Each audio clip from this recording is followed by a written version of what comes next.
Hello friends, સ્વાગત છે તમારું અમારી ચેનલ ખાના પીના ફૂડ્સમાં। જો તમે વેટ લૂઝ કરી રહ્યા છો તો આ રેસીપી તમને ખૂબ જ હેલ્પફુલ થવાની છે, તો તમે આ રેસીપી જરૂરથી ટ્રાય કરજો। તો આજે આપણે બનાવીશું એકદમ હેલ્ધી, ટેસ્ટી અને પ્રોટીનથી ભરપૂર એવી બીટ ચણાની ટિક્કી। તો ચાલો હવે આપણે તેને બનાવવાનું ચાલુ કરીશું। તો સૌથી પહેલાં આપણે એક બાઉલ લઈ લેશું। બાઉલમાં આપણે 1 વાટકા જેટલા ચણા એડ કરીશું અને ત્યાર પછી આપણે તેને પાણી અને થોડું મીઠું નાખીને પલળવા માટે મૂકી દેશું। આપણે તેને 5 થી 6 કલાક માટે મૂકવાનું છે।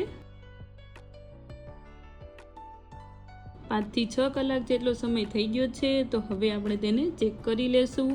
તમે જોઈ શકો છો આપણા ચણા એકદમ મસ્ત રીતે પલળી ગયા છે। તો હવે આપણે એ ચણાને કુકરમાં 4 સીટી આવે ત્યાં સુધી બાફી લેશું। જ્યાં સુધીમાં ચણા બફાય છે ત્યાં સુધીમાં આપણે બીટની છાલ ઉતારી લેશું અને ત્યાર પછી આપણે તેને આ રીતે ખમણી લેશું।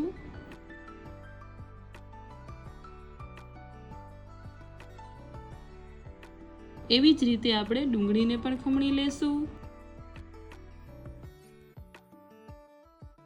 અને ત્યાર પછી આપણે તેમાં એક લીલી મરચી એકદમ ઝીણી સમારીને એડ કરીશું। પછી આપણે બધી વસ્તુને સારી રીતે મિક્સ કરી લેશું। ત્યાં સુધીમાં ચણા બફાઈ ગયા છે, તો હવે આપણે તેને એક પ્લેટમાં કાઢી લેશું અને ત્યાર પછી આપણે તેને ગ્લાસની મદદથી આ રીતે બધા જ ચણાને પીસી લેશું। ચણા એકદમ સારી રીતે પીસાઈ જાય એટલે આપણે તેમાં બીટ ડુંગળીનું મિક્સર એડ કરી દેશું। હવે આપણે તેમાં થોડા મસાલા એડ કરી દેશું। મસાલામાં મેં અહીંયા થોડો ચાટ મસાલો, થોડું લાલ મરચું પાવડર અને સ્વાદ પ્રમાણે મીઠું લીધું છે। મસાલો એડ કરીને ત્યાર પછી આપણે તેને એકદમ સારી રીતે મિક્સ કરી લેશું। આ રીતે બધી જ વસ્તુ મિક્સ થઈ જાય એટલે આપણે તેમાંથી ટિક્કી બનાવી લેશું। આ રીતે ધીમે ધીમે હાથેથી પ્રેસ કરતા જઈશું અને તેની આપણે ટિક્કી બનાવી લેશું।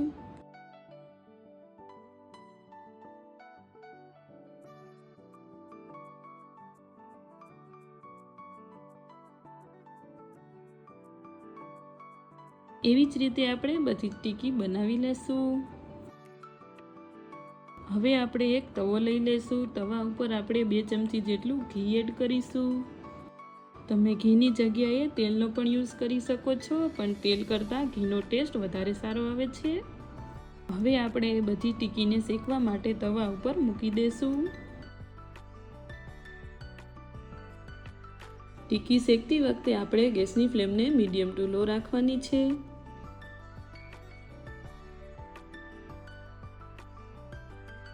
એક બાજુ 1 મિનિટ જેવું શેકાઈ જાય એટલે આપણે તેને બીજી બાજુ ફેરવી લેશું।